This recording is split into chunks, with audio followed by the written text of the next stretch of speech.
అందరికీ కూడా ముందుగా భోగి, సంక్రాంతి, కనుమ శుభాకాంక్షలు తెలియజేసుకుంటున్నానండి. భోగి పండుగ 13, 14న అనే సందిగ్ధత నెలకొంది. అయితే హిందూ పంచాంగం ప్రకారం ఈ ఏడాది భోగి పండుగను జనవరి 14వ తేదీన జరుపుకోవాలని పండితులు సూచిస్తున్నారు. సూర్యుడు ధనురాశి నుంచి మకర రాశిలోకి ప్రవేశించి ముందు రోజే భోగిగా భావిస్తారు. అదే రోజు తెల్లవారుజామున భోగి మంటలు వేయడం శుభంగా చెబుతున్నారు.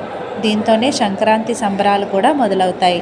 తర్వాతి రోజు సంక్రాంతి కాక జనవరి 16న కనుమ పండుగ జరుగుతుంది. పరమశివుని వాహనమైన బసవన్న శాపవశాన రైతుల కోసం భూమికి దిగి వచ్చిన రోజు ఇదే. ఇలా భక్తి, ప్రకృతి, పురాణాల కలయికే ఈ భోగి పండుగ. తెలుగు ప్రజలు జరుపుకునే అతిపెద్ద పండుగ సంక్రాంతి కదండి.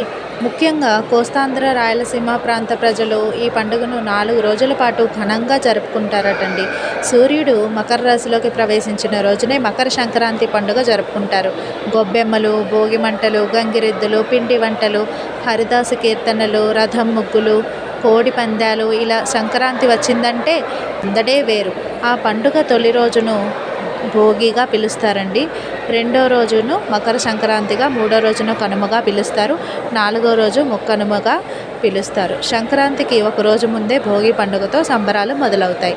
భోగి మంటల్లో పాత వస్తువుల్ని వేయడం ఎప్పటి నుంచో ఉన్న ఆచారం ఉంది.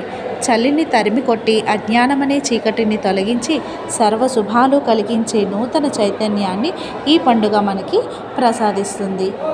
థ్యాంక్ యూ ఫర్ వాచింగ్ అండి. Please like, share and subscribe.